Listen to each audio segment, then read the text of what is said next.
Well, how do you solve a problem like Liverpool's home form? That is the question Jurgen Klopp is asking himself after another 1-0 defeat, this time to Fulham. That is 6 consecutive defeats at Anfield and just 1 goal scored in this run. So what does this latest setback mean for the defending champions? It was not good enough. Conceded a goal, didn't score, lost the game, was not good enough. Where does this result leave your chances of top 4, do you think? You can imagine that's really not my concern in the moment. So I understand that you have to ask that, but I cannot think about that. We have to win football game. We have to win 1 football game. That would be helpful already. Lemina keeps it alive for Fulham, and Mario Lemina strikes against the heart of a Liverpool team that at Anfield is low on confidence. Another setback at Anfield for Liverpool. Harrison Reed in a post-match interview said Fulham's players wanted it more today. The winner is always right. The winner is always right, but I don't see that problem. But I don't know how much Fulham wanted it. But it's normal. I was a player myself. If you win in a situation like Fulham, and you say these kind of things, that's now not my problem in the moment. My boys want to win football games. I know that. Liverpool's recent home form makes for pretty grim reading. Since the new year, they rank bottom in the Premier League, having picked up just 1 point. That against Manchester United. Now, a big problem has been their front 3 misfiring. Liverpool have scored just once at home this year and are the lowest scorers in the Football League. Newport of League 2 and Fulham join AFC Wimbledon on 2 goals each. And Stephen Warnock believes the lack of goals could be down to the decrease of intensity when pressing from the front. I think of like Liverpool from a year and a half ago, maybe to that Palace game, how they pressed with the intensity. You couldn't get out past Liverpool. You couldn't get a decent ball into your striker or over the top of them because you were constantly under pressure. That intensity is completely dropped off, and the players need to look at themselves hard in the mirror and say, am I closing down enough? Am I helping the back players out to do enough? Don't want to feel sorry for myself, because what you've often seen with great teams, and we always say it, we try to preach it to youngsters, is look how hard that the world-class players work. But Liverpool don't commit numbers forward anymore. They're not getting runners from midfield forward, and that is causing them huge problems as well. Right, we can go live to Anfield and speak to John Gibbons from the Anfield Wrap. Hi there, very good afternoon. And maybe not so good for Liverpool fans, but there we go. Fabinho, Thiago, Mane. I mean, they all started on the bench yesterday. Let's talk about that. What did you make of that decision, John? Fabinho's just back from injury, and so I think they're just trying to be careful with them. And in terms of the others, they've been playing and we've been getting beat. So I don't think it's this big thing around, our players, was the bench too strong? These lads have been going out there and losing games. So I understand why he wants to freshen up. I understand why he wanted to try new players. The unfortunate thing was that they didn't do any better either. Now, we know Liverpool have now lost 6 home games in a row. It's their home form. That actually hasn't ever happened before. Are we entering crisis territory yet? Would that be a bit extreme? It's not good, is it? And that's what you'd say. I don't know about a crisis as such, but it's certainly not very good what we're seeing. The players just seem to be lacking intensity, lacking in belief, and you keep thinking, there's a perfect game there to turn it around and to do something for Liverpool. And it doesn't matter who rocks up here at the moment, whether it's a team at the top of the league or towards the bottom, they seem to leave with 3 points. And so, look, that is a worry for Liverpool fans, and we need to turn it around sooner rather than later. And how do they turn that round? What is it about their poor form? What do you put that down to?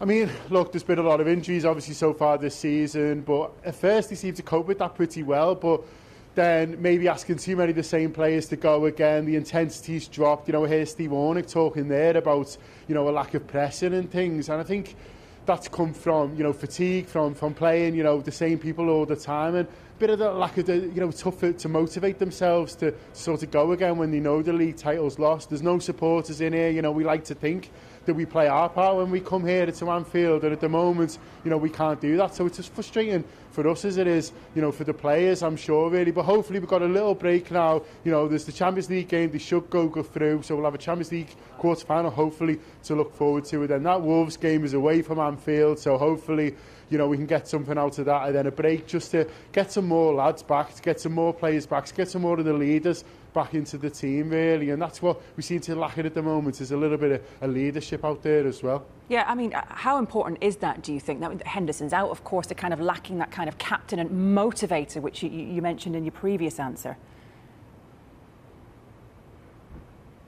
Yeah, look, it is important, but, we said there was leaders across the pitch last season, and we pride ourselves on that, so different people need to step up at the moment, and maybe not quite enough of them are doing that. It's all well and good feeling sort of sorry for yourself, but, the players need to, remember what got them where they were, and remember that it's up to all 11, not just whoever's got the captain armband, to sort of lead from example, really. And so, you like to see a little bit more of that as well. But listen, I'm not going to come on here and bury the lads who've been heroes from us. They've achieved brilliant things for this football club, and they will go on to achieve more as well. We're just having a tough time at the moment, and the players need to pull together. The football club needs to try and pull together best they can. As fans, it's hard because we want to be in there and supporting them, and we can't do that at the moment. But they'll come out of this, they'll come out of it. You just hope it's sooner rather than later, really, and hopefully something could be salvaged from this season.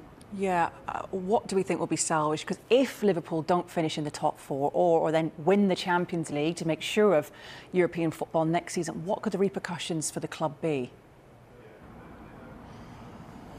I think Liverpool will always be a massive club, so I think in terms of attracting great players, I don't necessarily worry too much about that. But I think from a point of view of the financial thing, will the owners come out there and back the manager now? They didn't in January, and we're seeing the repercussions of that now, bringing in lads who aren't even available for us in these games. They've got to continue to back him. We can't use the finances necessarily, as too much of an excuse really this summer. They need to say, well, are we willing to progress? Are we willing to maybe seek the investment that's going to allow them to do that, or are they willing to, put the hands in their pockets and back the manager? Because I think players will still come and play for this manager, should the money be there. So that's what we need to make sure that happens in the summer, whether we're in the Champions League or not.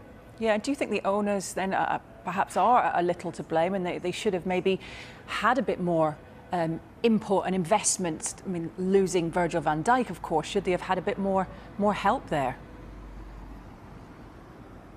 Of course, look, everyone at the moment involved in the football club needs to look at themselves, and it's collective responsibility. So that's the players, that's the manager. Is there anything that he could have done differently this season? But also, obviously, the owners. They couldn't have foreseen this injury crisis. No one could. We would have won our sort of over 20 centre-half partnerships, the midfield knock-on effects and things like that as well, and losing other key players and captains as well. But have they been proactive enough in the transfer markets, both in the summer and also in January, to go out there and try and give the manager the best tools possible to them? They've got to look at themselves and ask themselves those questions, and whether they're making sure that Liverpool are not just successful but continue to be. And that's what they've got to ask them again this summer, and they should be putting things in place now for this summer to make sure that we're as strong as possible going back into next season, because we're not going to retain the title this year, unfortunately, but we'd love to get it back. We'd love to take it back from Manchester, and we'd love this to be the home of the champions once more.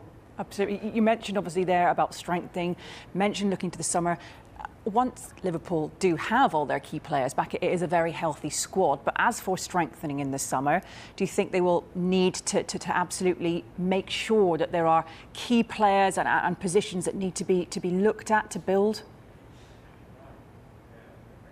I think so, yeah. I don't think it needs massive rebuild. Look, these players have been fantastic, for Liverpool, and will continue to be so. And so I don't think it needs ripping up and starting again. But you look at the defensive issue, we felt going into this season we didn't quite have enough at centre-half. You know, it was relying on key players not getting injuries, and well, they did. And so, you know, we need sort of strengthening there. We need to look at the situation up front, and are we getting enough goals, and does that need a bit of a refresh, or someone to come in maybe as an out-and-out goal scorer who's able to take a little bit of the pressure out. And so that's what you kind of, you know, need to be looking at. But it's not ripping it up and start again. It's not necessarily, you know, as I say, you know, throwing people away who've been brilliant for Liverpool so far. It's just making sure that, you know, we can keep people fresh, making sure there's people who can make an impact off the bench and can come in when there are injuries and keep that level high. You know, you look at, you know, a team like Man City, you know, what they've got, you know, to bring in when other players need it. And that's what Liverpool needs to be trying to compete with and making sure we can do as well. And I guess it's about getting the best out of those players who may be underperforming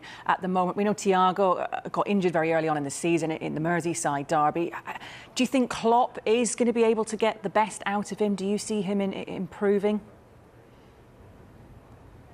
Oh, yeah, Thiago's a great player. He's the least of our worries at the moment. He's come into Liverpool, he was looking good, and then he got that injury, and since he's come back into a club struggling for confidence, struggling a little bit for motivation, and you know, all his lads who he thought he was going to be playing in midfield with, he was playing back at centre half, and so it's been tough for him to come into a team that's not doing well. But listen, Thiago, he's the least of our worries. He's a great footballer, and he's going to be a brilliant signer for Liverpool.